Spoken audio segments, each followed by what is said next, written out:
नमस्कार प्रिय विद्यार्थियों, मेरे इस YouTube चैनल पर आप सभी का स्वागत है। आज अपन विद्युत क्षेत्र, आप क्षेत्र से क्या समझते हो कि एक ऐसा परिवेश या एक ऐसा वातावरण या एक ऐसा बाहर का कवर जिसके अंदर कुछ आता हो तो उसका प्रभाव पड़े।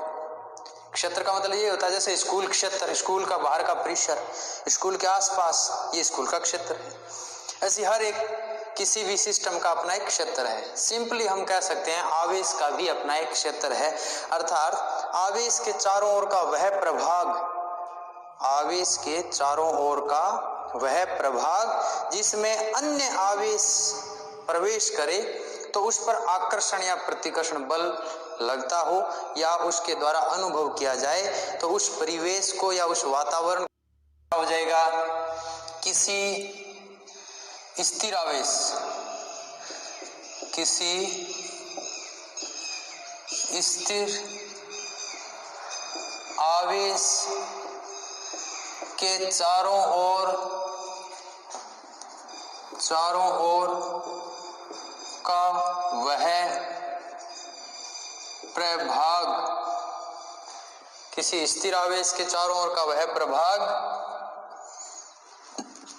जिसमें अन्य आवेश प्रवेश करे तो वह बल अनुभव करेगा, बल अनुभव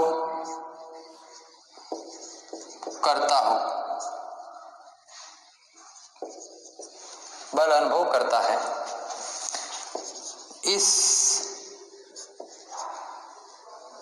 परिवेश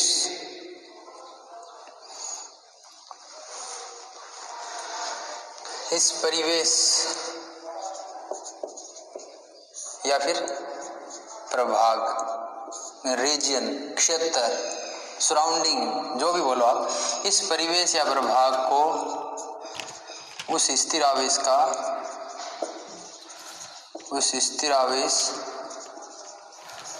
का विद्युत क्षेत्र कहते हैं। क्या कहते हैं बच्चों? विद्युत क्षेत्र कहते हैं। होगी बात खत्म। क्योंकि विद्युत क्षेत्र जो है वो एक सदिश राशि है। क्या है? एक सदिश राशि है। इसकी दिशा हमेशा धनात्मक आवेश से ऋणात्मक आवेश की ओर होती है, अर्थात धनात्मक आवेश में विद्युत क्षेत्र त्रिज्यक रूप में कैसा होता है, यानी कि एक वक्राकार शेप में बाहर की तरफ होता है, आउटवर्ड होता है, और ऋणात्मक आवेश में इसकी डायरेक्शन अंदर की ओर होती है। अर्थात हम धनात्मक आवेश को स्रोत आवेश भी कह सकते हैं। स्रोत से हमेशा बाहर की तरफ कोई चीज आउटपुट होती है। जैसे सूर्य एक ऊर्जा का स्रोत है, यानी उससे ऊर्जा लगातार बाहर निकलती है। और ऋणात्मक आवेश में हमेशा बल रेखाएं अंदर की तरफ होती है इसकी विद्युत क्षेत्र की, यानी कि विद्युत क्षेत्र की दिशा अंदर की तरफ होती है। इसलिए ऋणात्मक आवेश को सिंक आवेश भी कहते हैं, क्योंकि सिंक के अंदर बाहर से कोई आउटपुट है वो अंदर की तरफ होता है। इसलिए आगे पढ़ेंगे अपन लोग। अभी अपन थोड़ी बात कर रहे हैं विद्युत क्षेत्र की। तो विद्युत क्षेत्र कहते हैं किसे भाई? कि किसी स्थिर आवेश के चारों ओर का वह प्रभाग जिसमें अन्य आवेश प्रवेश करे तो वह बल का अनुभव करता है, और इस प्रभाग को विद्युत क्षेत्र कहते हैं। नीचे वाला लाइन में लिखिए, विद्युत क्षेत्र एक सदिश राशि होती है। विद्युत क्षेत्र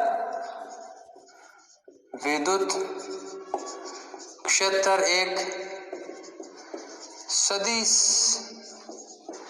राशि होती है जिसकी दिशा धनात्मक आवेश से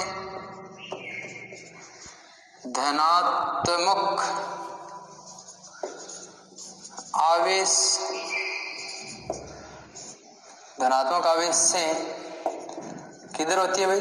ऋणात्मक आवेश की। ऐसे भी कह सकते हैं, धनात्मक आवेश से ऋणात्मक आवेश की ओर होती है। गणितीय रूप से इसका यूज हम लोग किसके रूप में करते हैं? गणितीय रूप से इसे विद्युत क्षेत्र की तीव्रता के रूप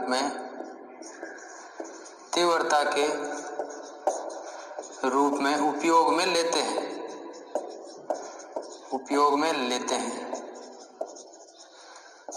ऐसा विद्युत क्षेत्र एक सदिश राशि होती है जिसकी दिशा धनात्मक आवेश से ऋणात्मक आवेश की ओर होती है। गणितीय रूप से इसे विद्युत क्षेत्र की तीव्रता के रूप में काम में लेते हैं। इसे कैपिटल ई द्वारा प्रदर्शित करते हैं। समझ में आई बात? दिशा कहां से कहां होती है इसकी? धनात्मक आवेश से ऋणात्मक आवेश की ओर। खत्म बात। अब आगे वाला टॉपिक पढ़ते हैं, विद्युत क्षेत्र की तीव्रता। ये क्या चीज है? विद्युत क्षेत्र की तीव्रता यानी कि मैथमेटिकल जो भी हम डेरिवेशन करेंगे, फॉर्मूले करेंगे, उसमें ई को विद्युत क्षेत्र भी कह सकते हो और विद्युत क्षेत्र की तीव्रता भी कह सकते हो। समझ में आई बात? चलो आगे का अपना टॉपिक है विद्युत क्षेत्र की तीव्रता। विद्युत क्षेत्र की तीव्रता, इंटेंसिटी ऑफ इलेक्ट्रिक फील्ड। बच्चों, intensity of electric field, intensity of electric field होता क्या है कि अगर कोई एक आवेश ऐसा लें जिसका परिमाण बहुत कम, एक ऐसा आवेश जिसका परिमाण या जिसकी वैल्यू बहुत कम हो, जिसे हम परीक्षण आवेश भी कहते हैं, उस आवेश को जब किसी विद्युत क्षेत्र में रखते हैं तो वो कितना बल का अनुभव करता है, उस बल को हम लोग विद्युत क्षेत्र की तीव्रता कहते हैं। यानी कि किसी परीक्षण आवेश द्वारा, परीक्षण आवेश मतलब एकांक आवेश, ये भी याद रखें, एकांक आवेश जिसकी वैल्यू यूनिट हो, किसी परीक्षण आवेश द्वारा विद्युत क्षेत्र में अनुभव किए गए बल का मान, अनुभव किए गए बल का मान विद्युत क्षेत्र की तीव्रता कहते हैं। विद्युत क्षेत्र की तीव्रता कहते हैं। ठीक है, खत्म बात। यूनिट चार्ज होना चाहिए। दूसरी परिभाषा इसकी ये भी है, एकांक आवेश, सिंपल सी परिभाषा, एकांक आवेश पर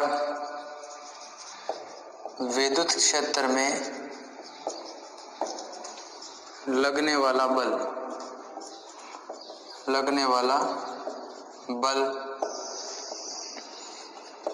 विद्युत क्षेत्र की तीव्रता कहते हैं। इसे ई द्वारा प्रदर्शित करते हैं। इसे ई द्वारा प्रदर्शित करते हैं। इसकी दिशा आपको पता है किधर होती है भाई? इसकी दिशा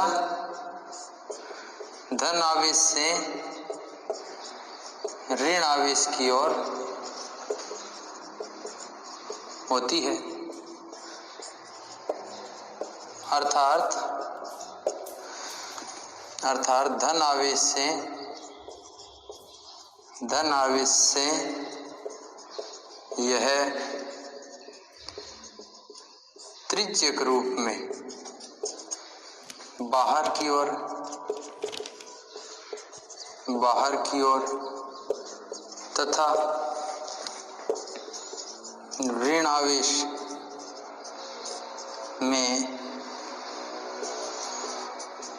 अंदर की होता है या होती है, एक ही बात है।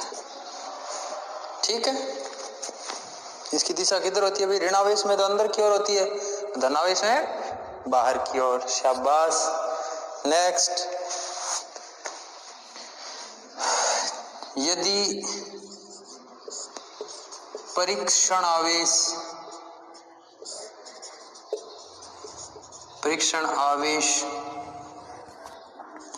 Q0 पर F बल लगता हो तो विद्युत क्षेत्र की तीव्रता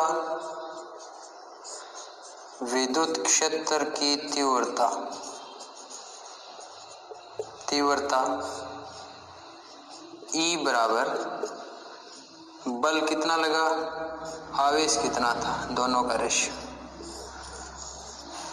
दैट्स कर दोगे।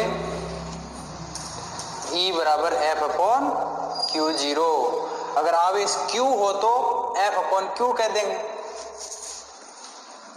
तो E बराबर हमारे पास क्या वैल्यू आ गई बच्चों? ये सूत्र अब हमेशा के लिए काम में लेना है हमें।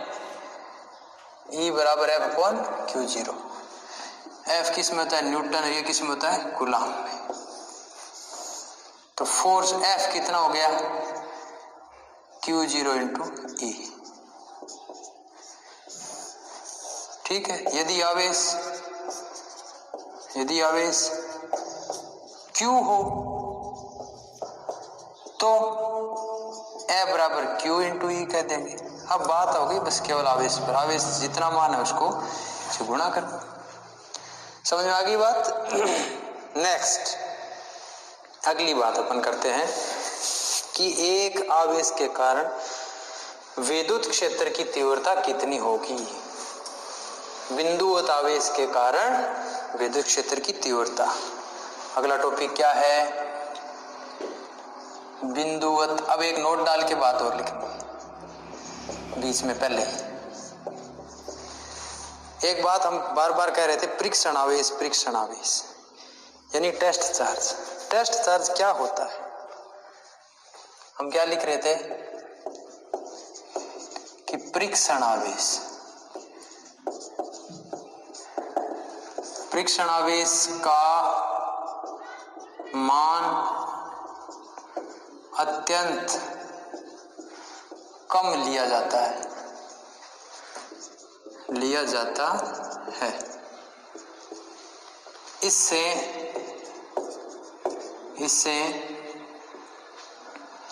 इससे स्रोत मतलब जो मुख्य आवेश होता है जिसका मान ज्यादा होता है, स्रोत आवेश पर प्रभाव नगण्य लिया जाता है। हालांकि वास्तव में तो ऐसा कोई आवेश है ही नहीं जिसका कोई प्रभाव नहीं हो, जिसका अपना कोई विद्युत क्षेत्र नहीं हो। लेकिन हम ये मान के चलते हैं कि ये टेस्ट चार्ज है, इसका अपना कोई विद्युत क्षेत्र नहीं है। इसके कारण स्रोत आवेश पर जो बल लगता है वो नेग्लिजिबल है, नगण्य के बराबर होता है। यानी कि मान लो एक कूलाम का आवेश है और इसका इलेक्ट्रिक फील्ड है। यहां मैंने कोई Q0 आवेश रखा तो इस Q0 चार्ज का इस पर जो फोर्स लगता है वो न के बराबर है, न्यूट्रल है। यानी कि इसकी जो खुद की वैल्यू बहुत कम है, न के बराबर वैल्यू हम लेते हैं। चेक करते हैं हम लोग कि इसके कारण इस पर कितना फोर्स लगा, वही हम कंक्लूड करते हैं। समझे? स्रोत पर प्रभाव नगण्य लिया जाता है, अर्थात स्रोत आवेश लिखना बच्चों, स्रोत आवेश पर प्रभाव नगण्य लिया जाता है। अर्थात परीक्षण आवेश का अपना कोई विद्युत क्षेत्र नहीं मानते। बस ये बात जरूरी है। ठीक है, अब जैसे धनात्मक आवेश जो पॉजिटिव प्लस का लिया है तो उसकी दिशा बाहर की तरफ हम कैसे चेक करेंगे कि हम टेस्ट चार्ज रखेंगे उस पर फोर्स किधर लग रहा है। अगर माइनस का Q चार्ज है तो इस पर अंदर की तरफ डायरेक्शन कैसे मानेंगे, क्योंकि प्लस क्यू चार्ज है उसको ये अपनी तरफ अट्रैक्ट कर रहा है, इसकी डायरेक्शन हम इधर मानेंगे। समझे? चलो आगे बढ़ेंगे, अभी नेक्स्ट जस्ट की बात बढ़े। अगला टॉपिक लिखिए, बिंदु आवेश के कारण विद्युत क्षेत्र की तीव्रता। बिंदु आवेश के कारण विद्युत क्षेत्र की तीव्रता, इसमें कह दीजिए, लिखिए चलो। माना किसी स्थिर बिंदु O पर, किसी स्थिर बिंदु O पर कोई आवेश प्लस Q रखा है, प्लस कैपिटल Q रखा है। इससे R दूरी पर एक परीक्षण आवेश Q0 रखा है, एक परीक्षण आवेश Q0 रखा है जो बिंदु P पर है। तो इस परीक्षण आवेश Q0 पर लगने वाले बल की दिशा O से P की ओर होगी। क्यों होगी भाई? क्योंकि ये धनात्मक आवेश है, ये इसको प्रतिकर्षित करेगा। ये भी प्लस Q ही होता है बच्चों।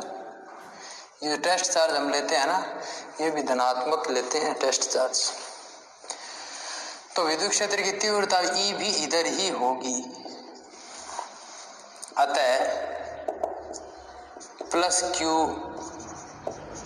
आवेश के कारण, ये चित्र बना लेना बच्चों, कारण Q0 पर लगने वाला बल F बराबर K कैपिटल Q किस पर लग रहा है? Q0 पर, बट्टा क्या है? R square. दिशा किधर होगी भाई? दिशा होगी O से P की ओर, O से P की ओर, या आप यूनिट वेक्टर में बताना चाहो तो R की कैप कह सकते हो। ये आ गया फोर्स। अतः विद्युत क्षेत्र की तीव्रता E बराबर, ये सूत्र अब रट लेना, याद हो जाना चाहिए कंठस्थ। क्या होता है? E बराबर फोर्स अपॉन यूनिट चार्ज, एकांक सदिश, एकांक आवेश जो होता है उसका बल में भाग लगाओ तो क्या वैल्यू आ जाएगी? Q0 से Q0 कट जाएगा। क्या उत्तर आ गया? डायरेक्ट उत्तर आ गया KQ upon R square, R की कैप। E बराबर क्या आ गया भाई? KQ upon R square. सदिश रूप में लिखना चाहो तो R की कैप और बता दो, बस बात खत्म। अर्थात नीचे वाला लाइन, अर्थात E जो है व्युत्क्रमानुपाती 1/r स्क्वायर के होती है। Q को कांस्टेंट रखें, K कांस्टेंट है ही, तो ये किस पर किसके साथ चेंज हो रहा है? R स्क्वायर के रूप में ये चेंज हो रहा है। लिख लिया। ग्राफ और बना दो बच्चों, ग्राफ इसका और बनाओ। यदि E तथा R के मध्य ग्राफ खींचा जाए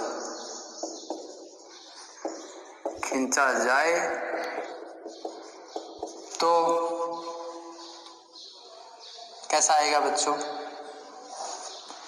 ग्राफ बनाना है तुम्हें, ये याद भी रखना है कि E और R में कैसा रिलेशन होता है। ठीक है? कैसा होता है बच्चों? R बढ़ेगा तो E क्या होगा? घटेगा। ऐसा ग्राफ आता है। खत्म बात। रेडी?